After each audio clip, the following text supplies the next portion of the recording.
Grace and peace, you guys. Welcome back to the Standard of Truth podcast. And right now, I got the big homie, Samuel Sey from Slow to Right. Bro, Yes. Yesterday when I was sitting in the hotel, he just kind of walks in and I'm like, Sam, you ain't telling him he was coming. Anyway, I wanted to talk to you about, I saw a debate. I think it was a debate maybe between you and my other brother, Virgil Walker. As you guys know, I am an abolitionist. I am pro-life. Samuel is also pro-life. But there was this discussion, this in-house family discussion that Samuel was having with our dear brother, Virgil Walker. I want you to talk to my audience about what you believe the salient issue is between just being pro-life or an incrementalist versus being pro-life and an abolitionist. Yes. I think, these are times where I think the labels can be unhelpful at times. Okay. But generally speaking, an abolitionist is, I would call them an immediatist. They want a bill that immediately abolishes all abortion with zero exceptions. Right. As an incrementalist, I have the same goals as the abolitionist, but just knowing the times that we live in, knowing that people's hearts are hardened, I'm willing to accept incremental bills, like a heartbeat bill, that will save some babies until we can save all babies. Now, when you say you're willing to accept an incremental bill, because I would argue that I live in Georgia, I live in a state where we allegedly have a heartbeat bill.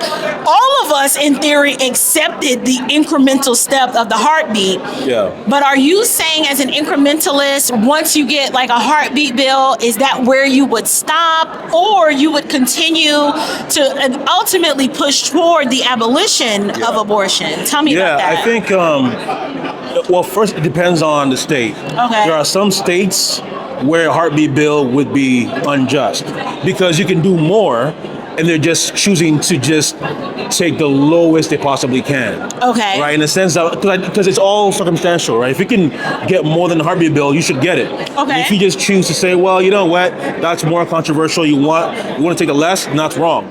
Right. But there are some states where the best you can get is the heartbeat bill. And when that happens, I want to celebrate that some babies will be saved. Right. But I also mourn that it's not enough. It's not what we want ultimately. I compare it to the Slave Trade Act originally by Wilberforce, right? It banned the slave trade, it didn't ban slavery. Right. And we rejoiced that the slave trade was banned, but we knew that it would take some time. It was about 30 years later where they banned all of slavery. That's my approach. Right.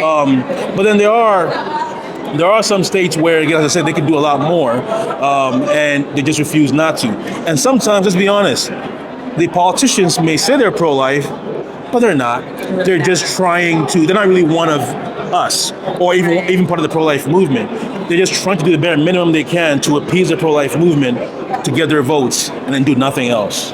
Right. Well, I think we've seen some wins. My opinion on this issue, it has shifted a little bit in the sense that I will obviously always advocate for abolition. But when I saw that debate between you and Virgil, I there was a part of me that I was like, I kind of get it. What is your rebuttal to individuals who say things like, oh, well, as an incrementalist, you only care about some babies. You're really not interested in saving all babies. You want some babies to die. Do you believe that they are misrepresenting your position? Of course. Look, I will say this.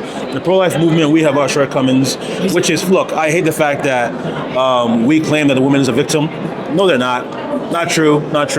Now, there are some very rare cases where the women truly are being coerced and forced. Right. And they're considered a victim of coercion, of abuse. Right. But they're not victims of the murder. The murdered baby is the victim. That's the only victim. And the pro-life movement needs to get better with that. We also, even using the word murder, we sometimes don't want to use that word. We don't. Some of us do, but not all of us, right? And I hate that. And also just penalizing the women. That's something that we need to do a lot better.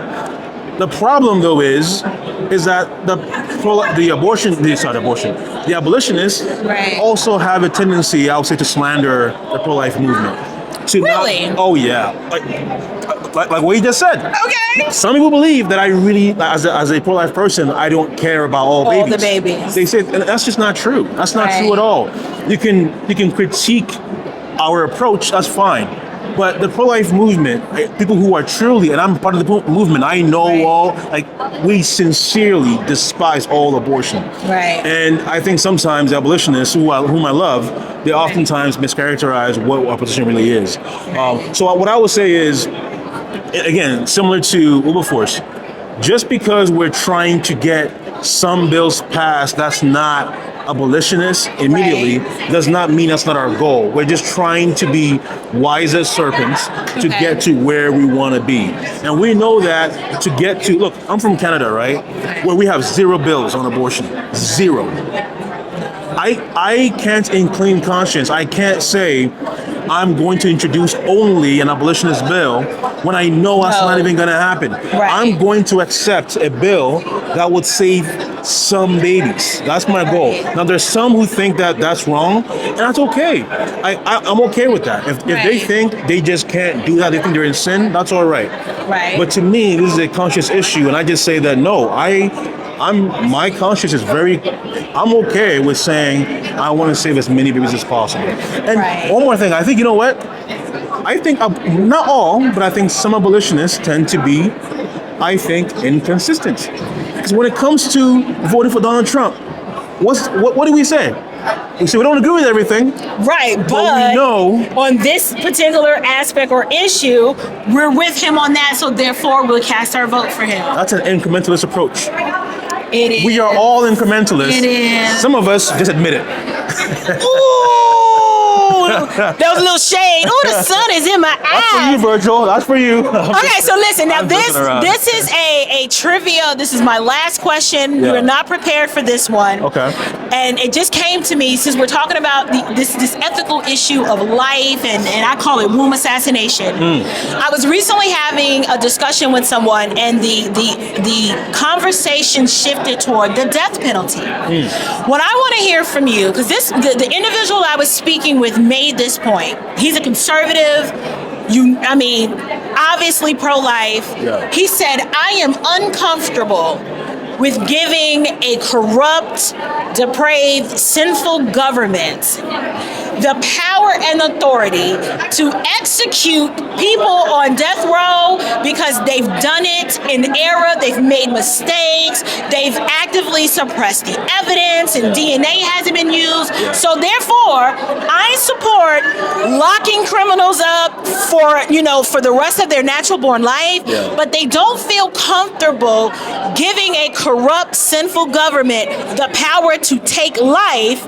And his argument is like, because I am actually pro-life. And I got stuck because I said, well, I know I can build a biblical case for the death penalty, but he was kind of right. Like, our government is pretty corrupt. How do you believe, or do you believe the government should be allowed to execute people under the death penalty, knowing how corrupt they are and the mistakes they could possibly be making a mistake and kill someone who was innocent? Because that's happened before. What are your thoughts on that? Well, we don't want anyone to be unjustly killed by the government, right? We don't want that. Right. But here's the problem with that argument. It presumes that there have ever been a government that was not corrupt and unjust. Israel was unjust, corrupt. And they killed people. And yet God said, this is what you must do for justice, a life for a life.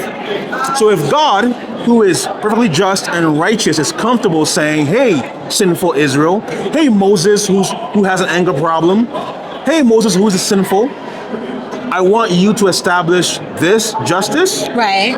then why is it wrong for America to do it as well, too? And look, that's recognizing that there is no perfect system. Right. But it's a much better system than not. Look, pursuing justice is always going to be better than pursuing injustice. Right. And if you are not going to be perfect, Right. that's still better than pursuing an injustice that tolerates evil. Right? And again, I don't want anyone to be unjustly killed by the government. And yet, it's tough for us, but that's why we hope for the true judge, Right. the true righteous judge, executioner who will not make any mistakes, who will send people who deserve his wrath Right. to hell. I don't enjoy saying that. Right. But we know that this system is always going to be imperfect, Right. but it is to highlight the reality that there is one. Right? So if there is someone who's innocent who gets unjustly killed by the government, Right. that we know that there is in the life to come, that judge will not make any mistakes, right? So our hope is in that, and yet we still must obey him in saying that no, he knows best, and that a life for a life. And if we Right. neglect that, society becomes worse as it is right now. The only pushback that I received, and I was like, okay, we can engage with the argument, was, well, we're under the new covenant, right? This is not Old Testament Israel. Yeah. How are you going to apply this old covenant standard Yeah. in modern American history? Yeah. You know, I was just like, it's a principle. I said Yeah. the Ten Commandments Yeah. were used to, kind of frame a lot of our laws that are on our books today. Yeah. And I said, it's just a template. Yeah. But I'm always interested in talking to my high-level theologian friends Yeah. like yourself. Well, I don't know if I qualify for that, but I will say this: I'm not. I would fall short of calling myself a theonomist, right? Are you really? I wouldn't call myself a theonomist. Oh, you wouldn't? No, I'm I was saying like, I wouldn't. whew. I wouldn't. No. Okay. I'm not a theonomist. Right. But there are some who say that every true Christian is a theonomist, in the sense that we all recognize that there are some things from the old covenant that still applies or is still a good guide for us. Right. For I would take the example, latter approach. For example, just the fact that we say that we should, at the very least, penalize murders. Yes. That's going. Covenant. That's so. The details we might differ, but we still know that we Right. should penalize murderers. So to some degree, we know that there is still a guide for us. Right. The question is to what degree, which we can debate on, right? We can. But to me, I just say, look, that to me, I think is a universal truth. It's not particular to just the old covenant. Right. That we must penalize those who take a life. And the best way to do so is to take their life, right? So I don't think it has to be just an argument for theonomy. Right. I think it's an argument for just universal principles that we should hold today. Well, I'm so glad I had an opportunity to chat. I think this is the most we've ever talked, like at one time. That's so correct. I'm grateful to expose my audience to your content. Y'all, his blog is incredible. He's been writing for a while. You have a book that you are working on. Tell my audience about your book, what the title is, when you think it's going to come out. The title is not, I don't have that just yet. I have an idea, but I'm still working on it. But it'll be about abortion. It'll be talking about what is the next step forward for us in terms of the pro-life movement, the Christians who hate abortion. What should we do next? So I will cover the issue of abolition, and I'll cover some other things I think that is also going to be a challenge for us as well, too. So that's the plan. Awesome. Well, you guys, this is Samuel Sey from Slow to Right. Thank you so much for joining me, dear brother. Grace and peace, you guys.